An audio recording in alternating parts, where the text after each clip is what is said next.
बिस्मिल्लाहिर्रहमानिर्रहीम। अस्सलाम वालेकुम नाज़रीन। गुज़िश्ता 20 सालों में दुनिया में एक अबलागी इनक़लाब बर्पा हुआ। पहले इलेक्ट्रॉनिक चैनल्स की भरमार हो गई, उसके बाद फिर सोशल मीडिया आ गया, यूट्यूब आ गया, ट्विटर आ गया, फेसबुक आ गया। और अगर गौर से देखा जाए तो ये अपनी जगह पे एक बहुत बड़ी गनीमत और सहूलत भी है, बशर्ते कि इसको सही मकासद के लिए इस्तेमाल किया जाए।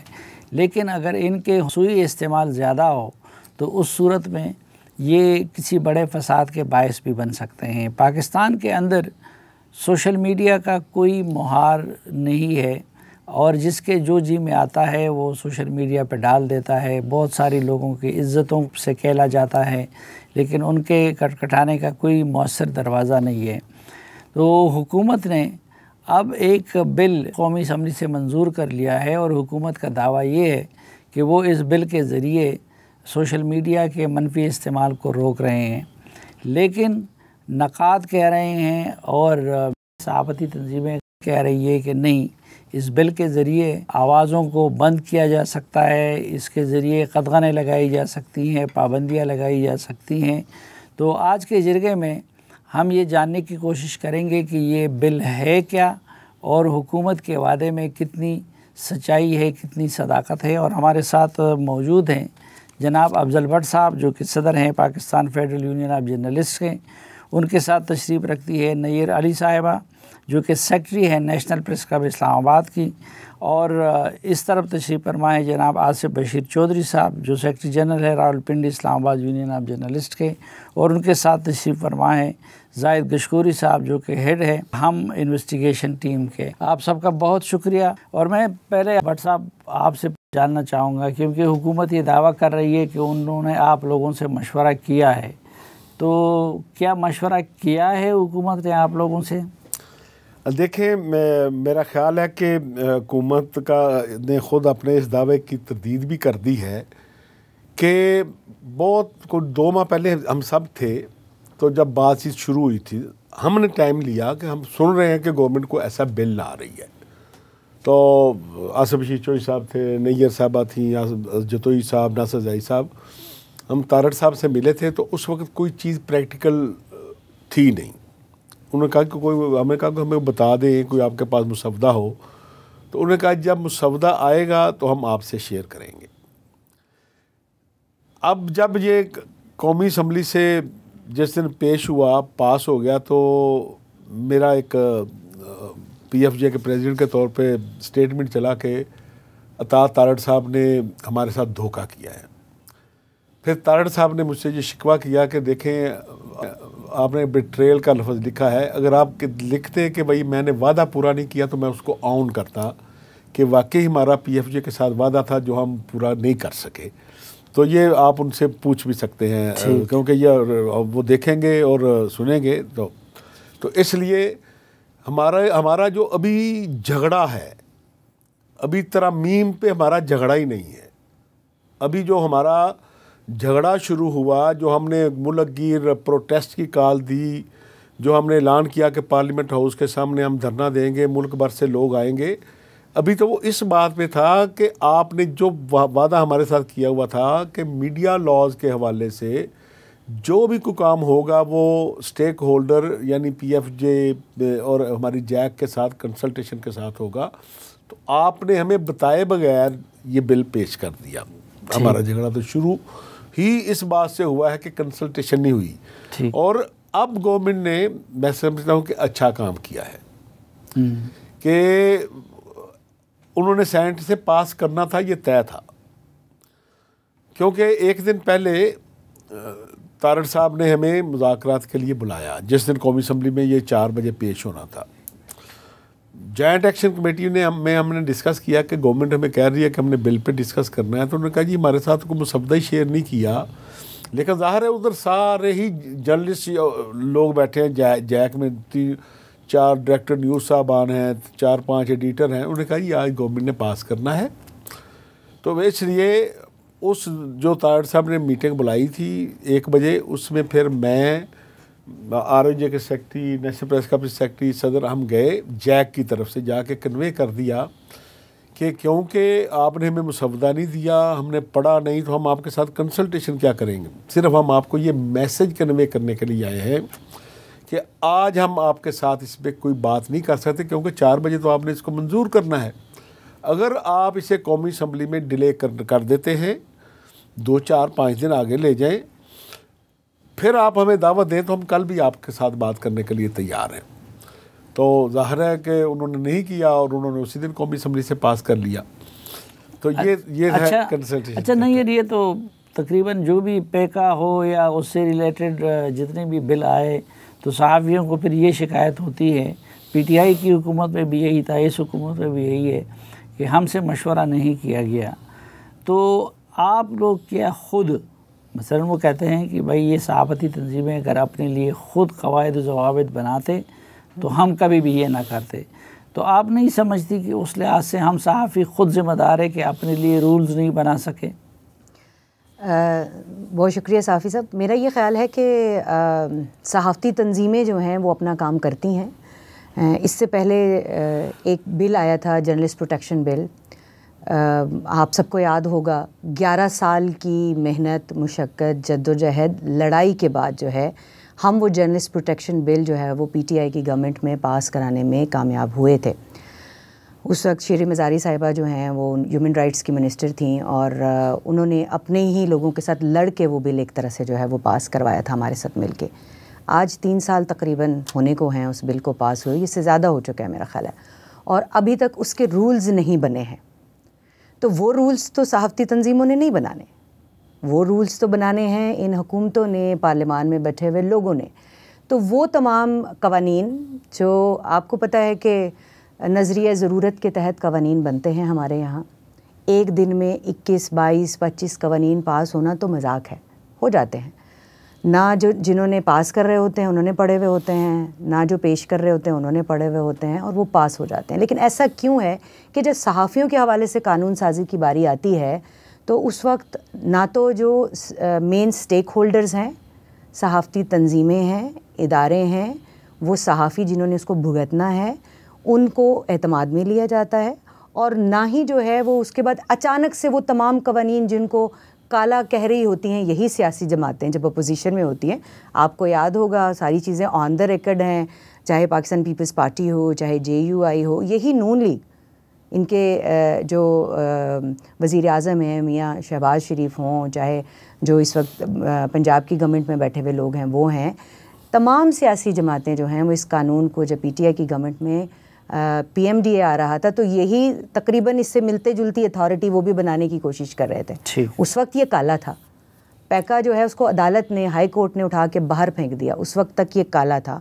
और ये तमाम सियासी जमातों के रिप्रेजेंटेटिव्स हमारे साथ खड़े थे उस वक्त।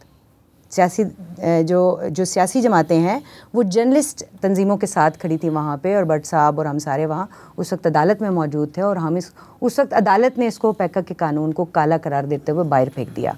अब यही काला कानून जो है वो सफ़ेद हो गया। ऐसे क्या वजह है? साहब ये जो सोशल मीडिया है खुसूसन, जो कुछ उस पर हो रहा है, तो कहीं ना कोई ब्रेक तो उसको लगानी होगी ना।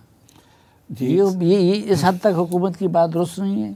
मैं ये समझता हूँ कि बेसिकली तो आप ये देखें कि हमारे जो इससे पहले रेगुलर मीडिया के लिए कवानीन थे हद तक के, वो भी बड़े वीक थे, और कभी भी जर्नलिस्टों को उनके तहत कभी भी प्रोसिक्यूट करके किसी को कोई पनिश नहीं करवाया गया। ठीक है, उसमें यही होता था कि ताकतवर लोग फिर अपने तौर पे चीज़ें सेटल कर लेते थे, किसी को नौकरी से निकलवा देते थे या किसी को मार पड़ जाती थी। अब मामला है सोशल मीडिया का, अब इसमें आम शहरी की भी बात है। अच्छा, बड़ी एक मासूम सी हमारी ख्वाहिश थी कि दुनिया भर में जिन लोगों के बारे में कानून साजी होती है उनको ज़रूर सुना जाता है, और हमारी भी यही ख्वाहिश थी कि हमें भी सुना जाए। और हम बारहा मिनिस्टर साहब को भी हमने ये कहा कि हम किसी मादर पिदर आज़ादी के ख़िलाफ़ नहीं हैं, हम खुद विक्टिम हैं ट्रोलिंग का, और हम समझते हैं आज़ादी के खिलाफ हैं, और हम समझते हैं कि हम अपने लिखे के लिए जवाबदेह बनाएं। हमें हुकूमत सब लोगों को, जो भी सोशल मीडिया पे कोई लिखता है, बोलता है, उसको जवाबदेह होना चाहिए। हम उन्हें ये कह रहे थे कि एक तो ये है कि पूरी दुनिया में पाकिस्तान के अलावा अफ्रीका के 2 ममालिक हैं जहाँ पे राय देना काबिल दस्तंदाजी पुलिस है, जिसमें FIA आ जाती है, पुलिस क्या भी तुमने राय दी, गलत दी है तो हमारे साथ चलो। तो उसका नतीजा क्या होता है कि जब भी कोई बंदा अरेस्ट होता है ना, तो वो एक सिम्पथी हो जाती है, यार पता नहीं इसने क्या कोई इतना सच बोल दिया कि हुकूमतों की भी साख आपके सामने है। वो अगले दिन टीवी पे ऐसे आता है विक्ट्री बनाते हुए, झूठ का जो उसने एक पहाड़ गढ़ा होता है, उसके बाद वो विक्ट्री की तस्वीर बनाता है, उसके फॉलोअर्स की तादाद बढ़ जाती है, उसके लिसनर्स की तादाद बढ़, आप किसी को इसमें सज़ा नहीं कर सके। हम ये चाहते थे कि आप एक ऐसा सिस्टम बनाएं, सिविल मेथड, आप इसका जो भी हमारा जो डेफेमेशन का कानून है उसको मज़ीद बेहतर करें, इसको टाइम बाउंड करें, उस पर स्पेशल अदालतें भले बन जाएं, उसमें आप बंदे को नोटिस दें और उसको वहाँ पहले झूठा साबित करके जब आप पनिश करेंगे तो लोग उसको सुनना बंद करेंगे और वो कहेंगे कि हाँ ये झूठा, ये अदालत में अपनी बेगुनाही साबित नहीं कर सका। अब जब आप पहले दिन ही उसको अरेस्ट कर लेते हैं तो उससे क्या होता है कि एक सिम्पथी उसकी तरफ चली जाती है कि पता नहीं इसने कौन सा सच बोल दिया है कि यार इसको FIA तो रात को आके घर से कोई नोटिस नहीं, कुछ नहीं। अब जो इस बिल के साथ हमारा इशू है ना, वो ये है कि अब फिर आप एक अथॉरिटी बना रहे हैं। FIA तो फिर कागज़ों में लिखा है कि हर 3 नोटिस देगा एक, इसमें कोई वो नोटिस नहीं देंगे। अथॉरिटी भी हुकूमती बंदे ही हैं सारे, वो डिसाइड करेंगे जी फ़लाँ बंदे को उठा के ले आओ उसने। अच्छा, इंटरेस्टिंगली हमें अपना दिफा मुल्क के किसी भी हिस्से में जाके करना है। एक बंदे ने जैकबाबाद में सुना कि जी फ़लाँ बंदे ने ये बात जो की है बड़ी गलत की है, तो वहाँ FIR हो जाएगी। पूरे पाकिस्तान में हम अपना दिफा करेंगे सहाफ़ी। फिर इसमें हाई कोर्ट का फ़ोरम हमारा उन्होंने एग्जॉस्ट किया, उन्होंने कहा जी आप सिर्फ सुप्रीम कोर्ट में जाएंगे, क्योंकि हमसे तो किसी लेवल पे कंसल्टेशन नहीं हुई। और अब इसमें क्या है कि आपने इसमें डाल दिया जी कि आपकी जो इसमें आपकी ब्यूरोक्रेसी को भी डाल दिया है, अदलिया और फ़ौज पहले ही थे। अब अगर फ़ौज और अदलिया सियासत में मुलव्वस हैं और उसके ऊपर हम बात करेंगे तो हमें 3 साल कैद हो जाएगी। एक हुकूमत नहीं तय करना है कि आपने किया है कि नहीं। फिर जो आपने कानून बनाया उसमें फ़ेक न्यूज़ की डेफिनेशन बनाई, उसमें हमारे से कोई कंसल्ट नहीं किया, उसके अंदर वो अल्फाज लिखे हैं जिनकी तशरीह हुकूमती एक फ़ोरम करेगा। तो अब मुझे ये बताएं कि हम पहले ही बहुत नीचे हैं आज़ादी इज़हार राय के बारे, क्योंकि ये सोशल मीडिया सिर्फ मीडिया का इशू नहीं है, इसमें आम पाकिस्तानी की राय भी है। तो अब मुझे ये बताएं कि इसके बाद हम तो मेरा ख्याल है आखिरी नंबरों पे कहीं जाके खड़े हो जाएंगे अगर इस कानून को एज़ इट इज़ पास कर लिया गया। जाहिद गशकोरी बहुत रिसर्च करते हैं अबूबन इस तरह की चीज़ों पे, तो उनकी रिसर्च से भी इस्तेफादा करेंगे, लेकिन रिसर्च से वक्फे के बाद।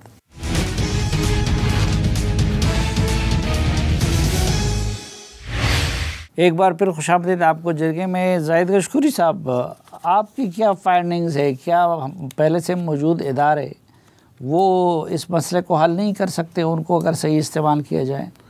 साफ़ी साहब, इस बहस में हुकूमत के मौजूद इदारे और पहले कानून साजी जो पैका की है उसका एहतसाब ज़रूरी है, बजाय कि इससे हम एक ही बिल ला के, जो आसिफ बशीर चौधरी साहब ने एक बहुत ही एक्सप्लेन कर दिया, हमें बता दिया कि ये वो चीज़ें हैं जिस पे मशावरत का अमल बहुत ज़रूरी है, ऐसे हम पास नहीं होने देंगे, क्योंकि ये बहुत लीथल है और ना होना चाहिए और ना मुझे लगता है कि होगा। एहतसाब का अमल इससे ज़रूरी है इन इदारों का, हुकूमत को असल इश्यूज़ को समझना चाहिए। जब से पैका बना है पिछले 5 साल में पाकिस्तान में हर दिन 1561 शिकायत मौसूल हो रही हैं 3 फोरम पे एक जैसी। PTA के साथ पिछले 3.5 साल में 8.5 लाख कंप्लेंट मौसूल हुई हैं। पर डे कितनी होती है? पर डे 561, हर घंटे में 65 कंप्लेंट्स। अच्छा, पाकिस्तान में 1561 और 6,39,000 पिछले 5 साल में सिर्फ FIA साइबर क्राइम के पास चीज़ें आई हैं, कंप्लेंट्स आई हैं। और साइबर क्राइम जो कि पूरी एक पाकिस्तान में 12 करोड़ से ज़्यादा लोग इंटरनेट या स्मार्टफोन इस्तेमाल करें, ये नंबर इससे ज़्यादा होगा। और आधे बंदे बाय एंड लार्ज उनको मालूम ही नहीं होता कि ये साइबर जो अभी नया कानून हुकूमत ने तजवीज़ किया है, आपको कोई मैं मैसेज करता हूँ जिससे आपको लगता है कि कोई ये लफ्ज़ मुझे पसंद नहीं है, आप मेरे ख़िलाफ़ केस कर सकते हैं और 3 साल की सज़ा हो जाएगी और 20 लाख रुपये जुर्माना हो जाएगा, और मैं हाई कोर्ट में भी नहीं जा सकता, वहाँ सुप्रीम कोर्ट में अपील का हक़ है। इसमें कन्विक्शन क्या है? 5 साल में हुकूमत ने 73,000 इंक्वायरीज़ की हैं, 11,000 बंदों को गिरफ़्तार किया है साइबर कानून के तहत, उसमें 5200 केसेस फाइल किए हैं इन लोगों के ख़िलाफ़। और पिछले साल, मैं सिर्फ 1 साल का आपको बता दूं, रेशो जो है वो 1.2% है। 22 लोगों को सज़ाएं मिली हैं पिछले साल, पूरे साल में 1,23,000 कंप्लेंट्स मौसूल हुई हैं। ना हुकूमत ने आज तक कोई स्पेशल पूरे उसमें अदालतें ही नहीं बनाई। पिछले कुछ महीने पहले एक इस्लामाबाद में उन्होंने स्पेशलाइज्ड अदालतें बना दी। कानून पहले से मौजूद है, 7 बार इस कानून को चेंज किया गया है। हर हुकूमत ने अपने मकसद के लिए अपने मुखालफिन के ख़िलाफ़ इस्तेमाल किया है। पहले PTI हुकूमत ने इस्तेमाल किया, अब मौजूदा हुकूमत अपने मुखालफिन के ख़िलाफ़ इस्तेमाल कर रही है। अदालतें जो हैं वह सज़ा नहीं दे पाती। उसकी वजह यह है कि साइबर की जो फोर्स है हमारे पास 169 लोग टोटल है, अफसरान आपके पास सिर्फ 21 हैं टोटल, और जिनके पास हर घंटे 65 कंप्लेंट्स आ रही हैं। और एक बात और अहम है, उसकी वजह यह है कि पाकिस्तान में ऑनलाइन जो फ्रॉड्स हैं, लोगों की इज्जतें उछाली जा रही हैं माजरत के साथ, हमारी ख़वातीन की बिलखसूस। जो बंदा कंप्लेंट लेके जाता है, 600 अरब रुपए के ऑनलाइन फ्रॉड्स एक साल में कंप्लेंट्स आई हैं, 4.5 लाख कंप्लेंट्स फाइल की गई हैं फाइनेंशियल क्राइम के साथ, इकनॉमिक क्राइम के साथ, और लोग मजबूर हो गए हैं कि उनको इंसाफ नहीं मिला, वह बैंकिंग ओम्बुड्समैन में गए हैं।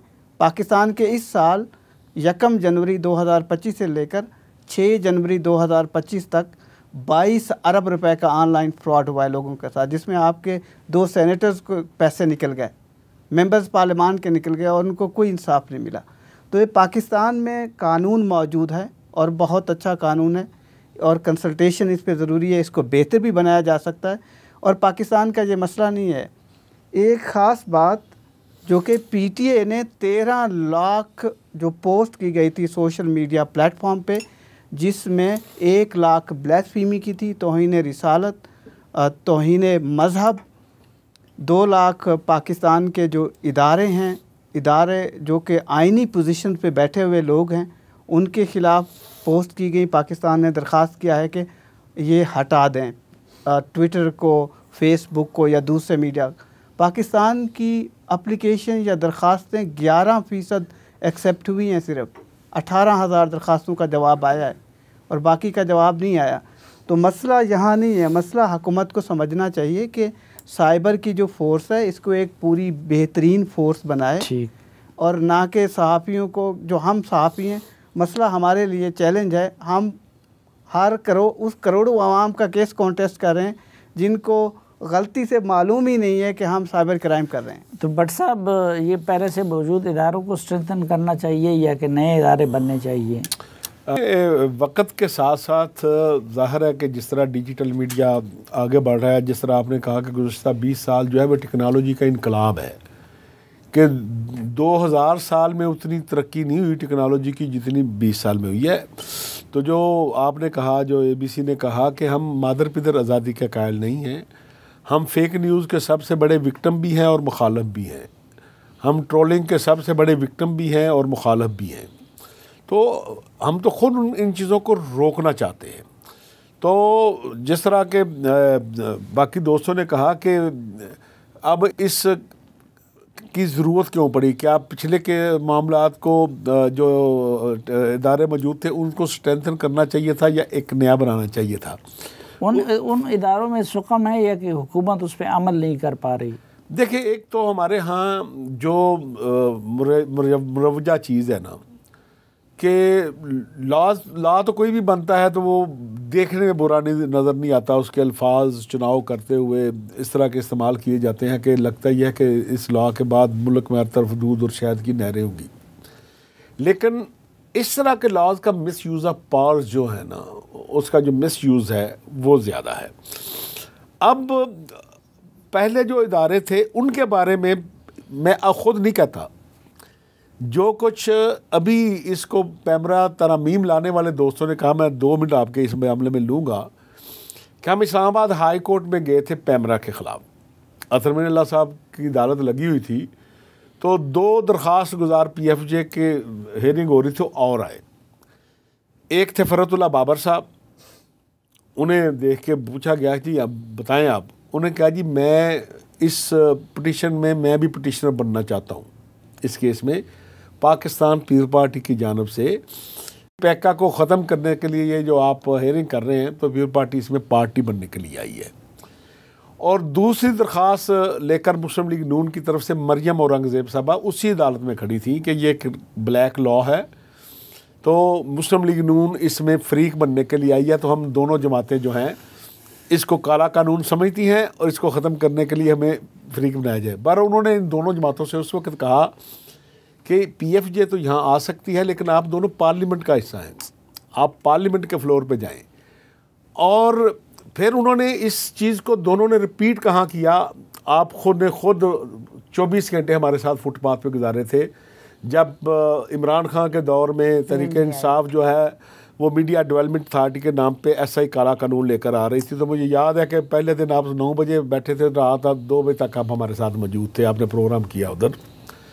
वहाँ 6 घंटे में के दौरान 2 मरतबा मियाँ शहबाज शरीफ साहब आए, 2 मरतबा बिलावल भुट्टो जरदारी साहब आए, MQM की लीडरशिप आई।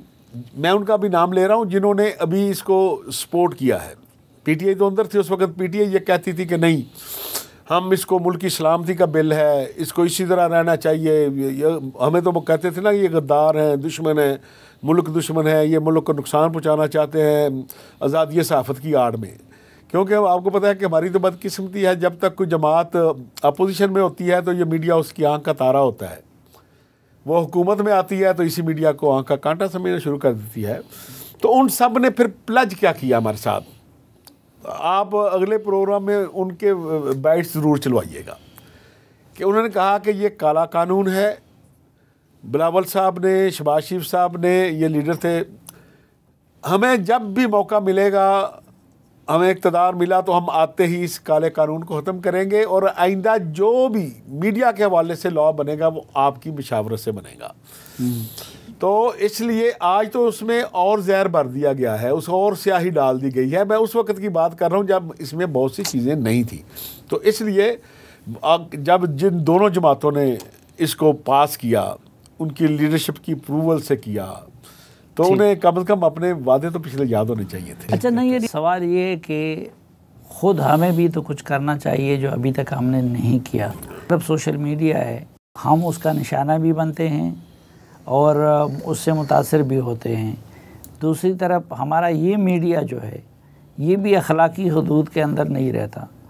तो वो कहते हैं भाई आप लोग ख़ुद अपने लिए कानून साजी करते तो हमारी ज़रूरत ना पड़ती, तो क्यों नहीं की अभी तक हमने अपने लिए कानून साजी, या कोई इरादा है? साफ़ी साहब, कानून साजी करना तो जो है वो पार्लियामान का काम है और पार्लियामान कर रहा है, लेकिन हमसे जिस भी कानून में इनपुट लिया जाता है तो हम प्रॉपरली, जैसे कि भट्ट साहब ने, आसिफ बशीर चौधरी साहब ने कहा कि हम किसी भी सूरत जो है वो किसी भी फेक न्यूज़ को सपोर्ट नहीं करते, गलत इन्फॉर्मेशन को सपोर्ट नहीं करते, क्योंकि हमारी तो रोज़ी रोटी है ना ये इन्फॉर्मेशन जो हम देते हैं, हमारी क्रेडिबिलिटी।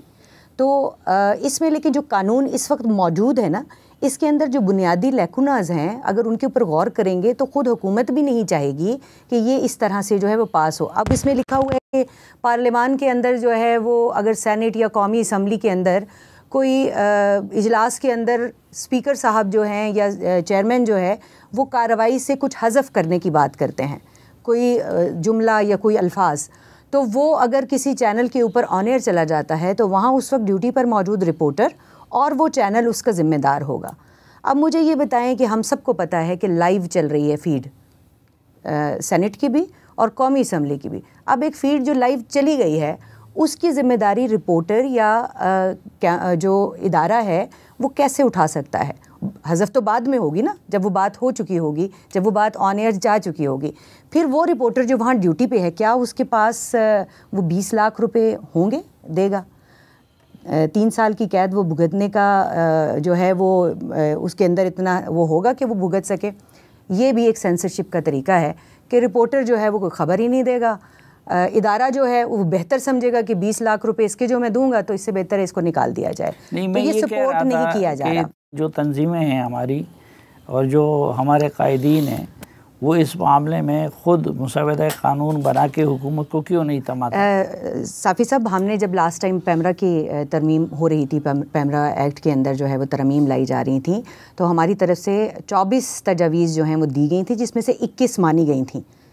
और वो जो 21 तजावीज़ हैं वो उस कानून का हिस्सा हैं और हमने उस कानून को सपोर्ट किया था।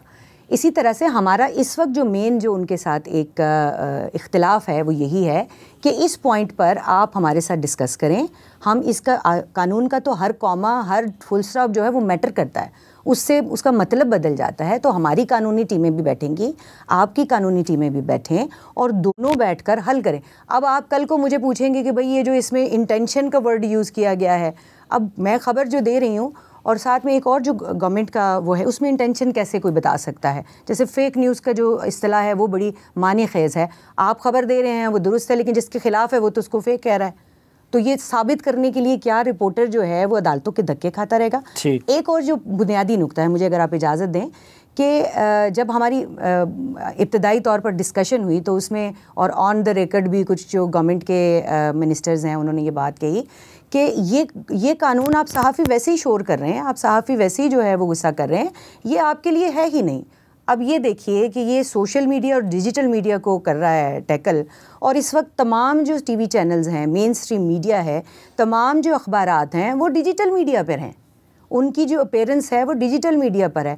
मेरी वो ख़बर जो अब मैंने गुज़श्ता रोज़ अगर पीपल्स पार्टी की CEC कमेटी के अंदर से कोई ख़बर निकाल कर दे दी है और मैंने ये कहा कि 50 जो CEC के मेंबर हैं उनमें से 15 से 20 लोग जो हैं वो इस बात पर जोर दे रहे हैं कि गवर्नमेंट से अलग हुआ जाए, हमारी बात नहीं मानी जा रही। अब एलामिया में तो वो बात शामिल नहीं है, तो कल को जो है वो मुझे उस खबर के ऊपर डिजिटल मीडिया पर जब वो चलेगी तो मुझसे पूछा जाएगा, लेकिन वो डिजिटल मीडिया है तो चैनल का, और मैंने अगर तो ये है ही बराह रास्त हमारे साथ पूछा जाएगा। प्रोड्यूसर बार-बार कह रहे हैं, एक मुख्तसर सी ब्रेक लेते हैं और वापस आएंगे, उसका सिलसिला यहीं से आगे बढ़ाएंगे। हमारे साथ रहिए।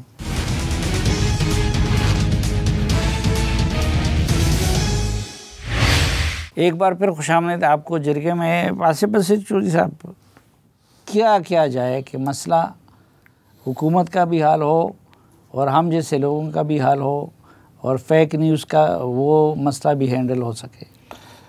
साफ़ी साहब, ये देखें, सोशल मीडिया जो है ना, ये सिर्फ पाकिस्तान में तो नहीं है, पूरी दुनिया में है, और हमें बाकी दुनिया के अंदर भी मॉडल्स को देखने चाहिए कि वो कैसे इसके अंदर फेक न्यूज़ को और प्रोपेगेंडे को और इसको वो कैसे डील कर रहे हैं। सबसे पहले तो ये कि ये जिस तरह से ये बिल लाया गया जो एक तासुर दे रहा है कि हुकूमती अशराफिया के तहफ़्फ़ुज़ के लिए लाया गया। सबसे पहले तो ये कि हुकूमतों को, अफसरों को, चाहे वो सिविल और फौजी हों, जो भी हुकूमत चला रहे होते हैं, इसी तरह अदलिया है, उन्हें भी अपने फ़ैसलों पे तनकीद से डरना नहीं चाहिए, ठीक है। और दूसरी बात ये है कि जब तनकीद एक किसी प्रोपेगेंडे के तहत हो या फेक न्यूज़ फैलाई जा रही हो, तो उसके लिए जो भी कानून है, पूरी दुनिया में यही होता है कि जिन स्टेक होल्डर्स के हवाले से कवानीन होते हैं उनकी मुशावरत होती है, उसके बाद जो कवानीन बनते हैं। अब देखें जो डिफेमेशन के कवानीन पहले से मौजूद हैं, उसके तहत मैं पहले भी कह चुका हूँ कि हमने कितने लोगों को सज़ाएँ दी हैं। अगर आप कानून बनाते रहेंगे, उन पर अमल नहीं करेंगे, तो फिर आप कानून बनाते रहें और कानून में डराते रहें, इतने साल कैद, इतने साल। देखें, आपको सबसे पहले तो ये कि जो एक जायज़ तनकीद है उसका रास्ता कभी भी बंद नहीं करना चाहिए। दूसरी बात, लेकिन जो वो कहते हैं कि इधर तनकीद कम और तज़हीक होती है, इसमें कोई शक नहीं है, तज़हीक ज़्यादा होती है। और देखें, उसकी इब्तदा भी किसने की थी? ताकतवर लोगों ने की थी ना। सेल्स बनाए जाते हैं, एक बंदा दुरूद शरीफ भी लिखे तो नीचे गालियाँ पड़ती हैं। हम सहाफ़ियों को टारगेट किया जाता है, ट्रोलिंग होती है। आप सही कह रहे हैं, हम इसके ख़िलाफ़ हैं। इसमें कानून ये देखें, 25 करोड़ लोगों में से अगर 13 करोड़ लोग सोशल मीडिया पे हैं, तो आप कितना एक बड़ा इदारा बनाएंगे जो 13 करोड़ लोगों के ऊपर अमलदारी को यकीनी बनाएगा।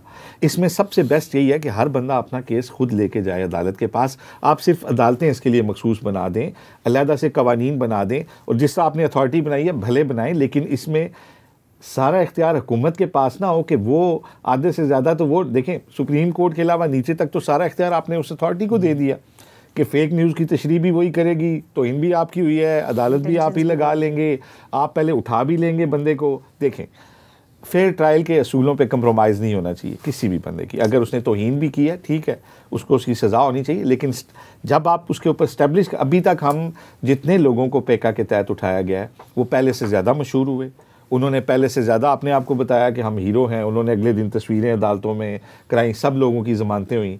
22 जिन लोगों को सज़ा हुई है वो भी कोई अननोन होंगे या शायद कोई अच्छे वकील नहीं कर सके होंगे, अदरवाइज़ उन्हें पैका में सज़ा ही नहीं होनी थी। अब ये जो कानून लाया गया ना सर, इसमें मैं एक आपको बताऊं कि इसमें बड़ा बारीक काम ये डाला गया कि हाई कोर्ट्स में जिन नुकात पे हमें रिलीफ मिलता था ना, जर्नलिस्ट डिफेंस कमेटी हमारे वकील दिफा करती थी सहाफ़ियों का, उन सारे नुकात को बड़ा बारीकी के साथ एड्रेस किया गया। और एक रास्ता रोकने की कोशिश की गई है कि किसी को ज़मानत भी ना मिले। अगर ये तासुर सही है कि हुकूमत अपने ऊपर तनकीद का रास्ता बंद करना चाहती है और सिर्फ सुप्रीम कोर्ट में ही कोई अपील होगी और उससे पहले बंदा अरेस्ट भी होगा, घर से उठा भी लिया जाएगा, उसका काम काज भी बंद हो जाएगा, तो ये तो फिर एक ड्रैकोनियन लॉ है ना। ये हमेशा से ये एक रहा है कि कुछ जो शोबे हैं ना, जिस तरह राय देना, कोई भी अच्छी बुरी राय कोई भी है, उसके ऊपर जिसको ग्रिप में लाया जाता है इंसान को, उसको बड़े तरीके से लाया जाता है और उसके ऊपर पहले केस साबित किया जाता है और फिर उसको जितनी भी सख्त सज़ा उसके लिए रखी जाए उस पर किसी को एतराज़ नहीं होगा। जायद नून लीग की तो समझ आती है, लेकिन पीपल्स पार्टी ने इस कानून का साथ कैसे दिया? ये हमारे लिए बड़ी सरप्राइज़ है कि इतनी बर्क रफ्तारी से क्या गया। लगता है कि एक वेल प्लान चीज़ें थी, पीछे से चल रहे थे, हमें भी मालूम था, हुकूमत चाह रही थी। ये सोशल मीडिया की जो जेनेरिक पूरी दुनिया का प्रॉब्लम तो है। पाकिस्तान में मैं आपको एक ख़बर देना चाहता हूँ, 210 पाकिस्तानियों को बैरून मुल्क पाकिस्तान के दोस्त ममालिक में, 7 दोस्त ममालिक में पिछले 6 महीने में गिरफ़्तार किया गया है और वो जेलों में है सोशल मीडिया इस्तेमाल करने पर। मैं अच्छा आपको पूरी अथॉरिटी से ये खबर दे रहा हूँ। 1 करोड़ शहर है, डिस्ट्रिक्ट लिया में फ़ाल करता है, और वो एक नौजवान ड्राइवर जो कि जद्दा में था और वो सोशल मीडिया अपने फेसबुक अकाउंट पे 2 चीज़ें लिख रहा था, रजीम चेंज और फ़लस्तीन में जो कुछ हो रहा है, पाकिस्तानी या दूसरे जो मुसलमान ममालिक हैं वो साथ नहीं दे रहे फ़लस्तीनियों का। कोई ऐसी बात नहीं लिख रहा था जो कम से कम पेक्का में भी फ़ाल करे।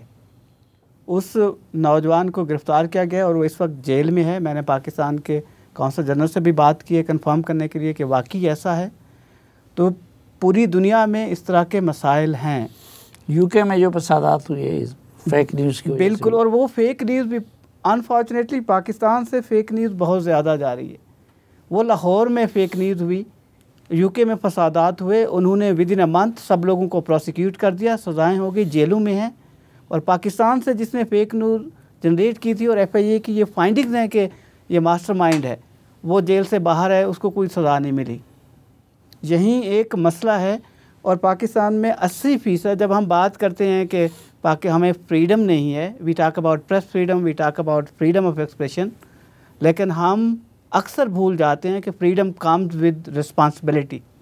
जो हम जर्नलिस्ट यहाँ आपके फोरम पर बैठे हुए हैं, हम इंतहाई ज़िम्मेदार हैं, क्योंकि हमें सही, हमारे लिए बड़ा चैलेंज ही यही है कि लोग, हर बंदा सोशल मीडिया पर, हर बंदा 99% झूठ लिख रहा है। मैंने मेंबर्स पार्लियामान को भी देखा है जो झूठ की ट्वीट करते हैं और फिर उनके ख़िलाफ़ अगर आप कोई बात करें वो हमें अदालतों में ले जाते हैं। फेक न्यूज़ का कानून मौजूद है, इसको बेहतर बनाया जाना चाहिए और ज़िम्मेदारी आनी चाहिए। लेकिन बदकिस्मती ये है कि हुकूमत ने अकाउंटेबिलिटी शो नहीं की अपने इन इदारों के लिए। कानून बना दिया, 7 साल हो गए, अदालतें नहीं बनाई। ठीक, बट एक चीज़ मैं इसमें ऐड करना चाहूँगा। देखें, अगर ये फेक न्यूज़ पे कानून बनता है ना, तो हम जर्नलिस्ट इसकी क्यों हमायत करते हैं? हम इसके सबसे बड़े बेनिफिशरी होंगे, क्योंकि हमने एडिटोरियल बोर्ड्स के नीचे काम करना होता है। हमें जर्नलिज़म ने बात कहने का सलीका सिखाया है, अल्फाज का चुनाव बताया है। हम बात लिखने से पहले वेरीफाई करते हैं कितने क्वार्टर से, फिर उसको फ़ाइल करते हैं, मौक़िफ़ लेते हैं लोगों का। और हमें फ़ायदा ये होगा कि इसमें तफरीक होगी कि सच कहने वाले और झूठ कहने वाले कौन हैं।